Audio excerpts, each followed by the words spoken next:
Şimdiye kadar kıyameti getirecek asıl sebebi bize hiç kimse söylemedi. Paranoyalar, kehanetler, komplo teorileri, kıyamet senaryoları hepsini bir kenara bırakın. Asıl sebebin ne olacağını duymaya hazır mısınız? Sıfır noktası olan Nuh tufanıyla başlayan yolculuğumuzda bugün bölüm artı birin ilk kısmıyla kıyametten önceki son birkaç duraktan ilkindeyiz. Çok yakında duran kıyameti koparmaya geldik. Hadi toplanın. Başlıyoruz.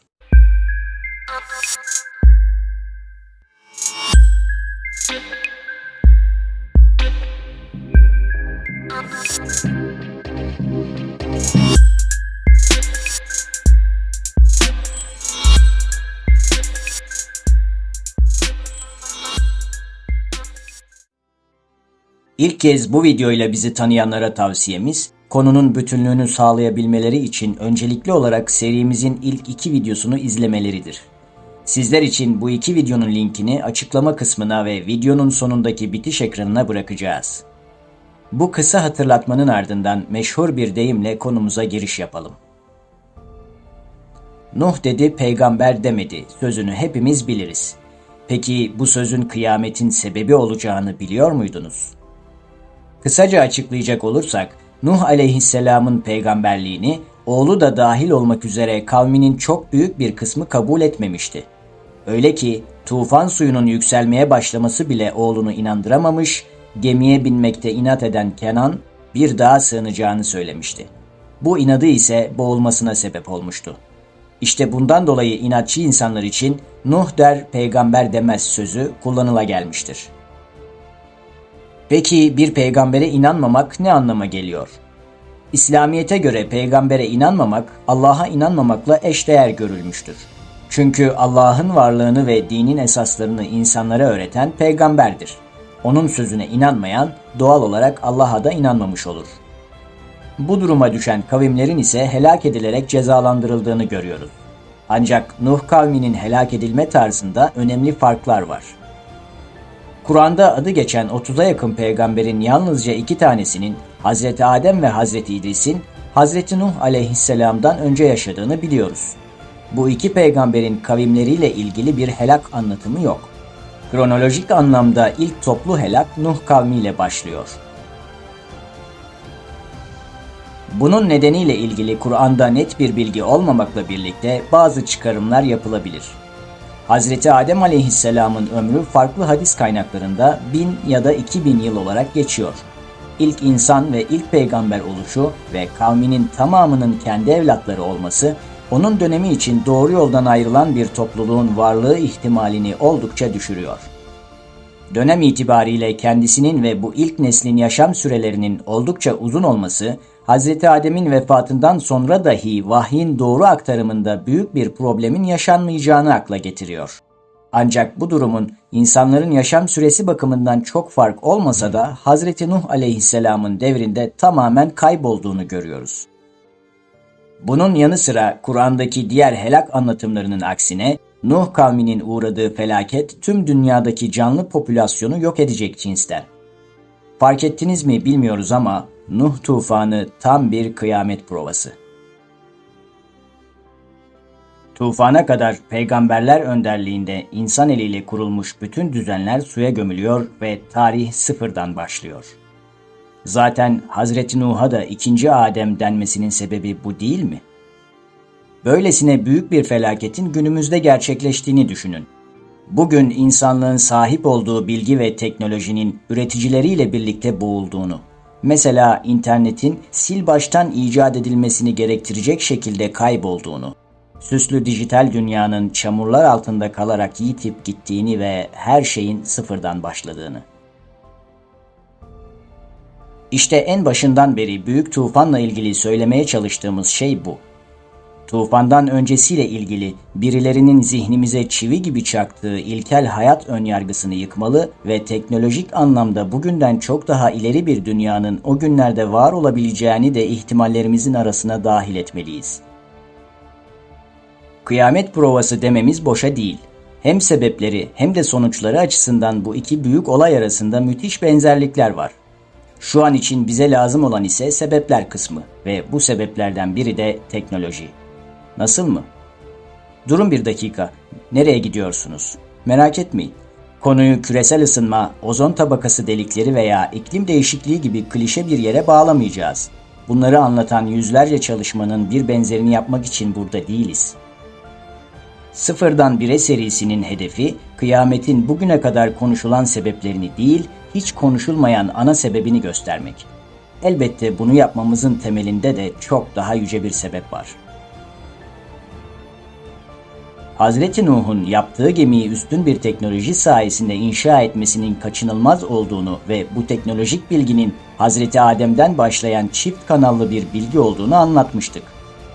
Tufan hadisesine birazcık dikkatli baktığımızda ise teknolojinin inanılmaz seviyeye ulaştığı bir dönemin büyük bir yok oluşla sona ermesi modeliyle karşılaşıyor olabiliriz. Bir yerden tanıdık geliyor mu? Bilim bugün bize kıyametin teknoloji nedeniyle kopacağını söylemiyor mu? Halbuki binlerce yıl önce zaten öyle olmuştu belki de. O zaman kıyamet Nuh tufanına nispetle tarihin en büyük tekerrürü olabilir mi? İşte bu noktada teknoloji ve kıyamet gibi ilk bakışta birbirine oldukça uzak görünen iki kavramın arasındaki daha önce fark edilemeyen muazzam bağlantıya akli metodlarla işaret etmek bize düşüyor. Kur'an-ı Kerim'de İsrailoğulları başta olmak üzere birçok kavme büyük nimetler verildiğinden bahsediliyor ve bunların unutulduğuna işaret edilerek Kur'an'ın tüm muhataplarına Allah'ın cömertliğinin hatırlanması emrediliyor. Dikkat çekmek istediğimiz nokta ise şu: büyük nimetler ya da imkanlar toplumlarda nasıl bir duygu durumu meydana getiriyor ki bu hal onları helaka sürüklüyor? Şimdi filmi biraz ileri sarıp kıyametten hemen önce neler olacağına bakalım. Bilindiği üzere sahih hadis kaynaklarının hepsinde Peygamber Efendimiz sallallahu aleyhi ve sellemin haber verdiği kıyamet alametleri yer alıyor. Son zamanlarda sıhhat dereceleri en üst seviyede olan bu rivayetleri dahi kabul etmeyen topluluklar türedi. Ancak merak etmeyin, bu serinin sonunda bir daha konuşmamak üzere susmak zorunda kalacaklar.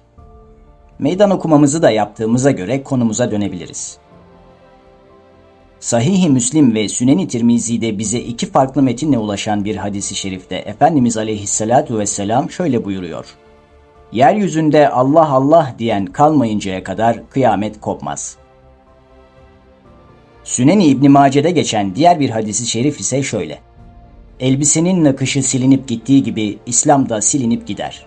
Hatta oruç nedir, namaz nedir, hac ve umre nedir bilinmez. Allah'ın kitabı bir gecede kaldırılıp götürülür. Yeryüzünde ondan tek bir ayet bile kalmaz. Bir takım çok yaşlı erkek ve kadınlar kalır ve biz atalarımıza yetiştik. Onlar la ilahe illallah cümlesini söylüyorlardı. Biz de onu söylüyoruz derler. Bu iki hadis-i şerif yeryüzünde Allah ya da la ilahe illallah diyenlerin tükenmesi yahut da oldukça azalması durumunun işaretine binaen özetle şunu söylüyor: Allah hatırlara düşmeyip anılmadığı zaman kıyamet gelmiş demektir. Nuh kavmi de Allah'ın ve dinin unutulması sebebiyle helak edilmemiş miydi? Hatırlamak ve anmak kavramlarını biraz açalım. Birini veya bir şeyi anmak ya da hatırlamak ne demek? Allahü Teala Kur'an-ı Kerim'de Ala suresi 14 ve 15. ayet-i kerimelerde şöyle buyuruyor: Estaizu billah bismillah. Kad efleha men tezekka ve zekera isme rabbihi fesalla. Sadakallahul azim. Gerçekten temizlenen ve Rabbinin ismini zikredip ona kulluk eden kimse şüphesiz kurtuluşa ermiştir. Sahabenin büyüklerinden İbn Abbas radıyallahu an bu ayetteki tezekka, Türkçe anlamıyla temizlenen kelimesini kişinin la ilahe illallah demesidir şeklinde tefsir etmiştir. Sünen-i Tirmizi'de geçen başka bir hadisi şerifte ise Efendimiz aleyhissalatu vesselam şöyle buyuruyor: en faziletli zikir la ilahe illallah'tır.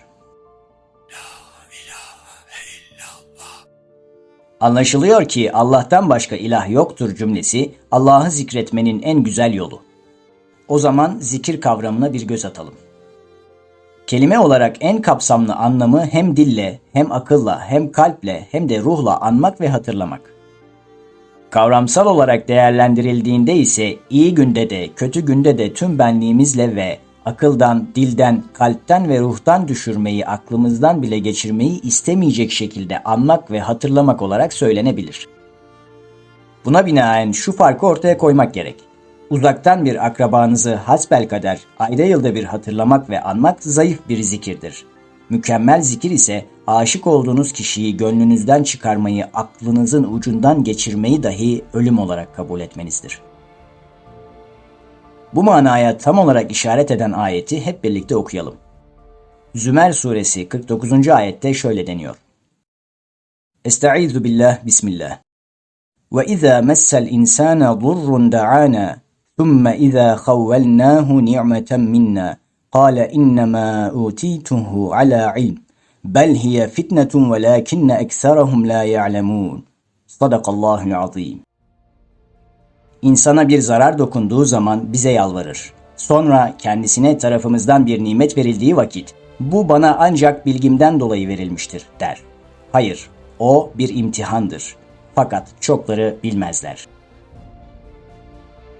Ayetten anlıyoruz ki Allahü Teala musibet verdiği kimse ona yalvarınca musibeti kaldırarak başka bir sınava tabi tutuyor. Bakalım o iyi zamanında da Allah'ı hatırlayacak mı? Toparlayacak olursak, eğer Allahü Teala adilse ki kesinlikle öyledir, bir topluluğa nankörlükleri sebebiyle verdiği musibet ne kadar büyükse öncesinde verdiği imkanlar da o kadar büyük olmalı. Görüyoruz ki Allah, Nuh kavmini daha öncesinde ve sonrasında hiç görülmemiş ve kıyamete çok benzer bir tarzda cezalandırıyor.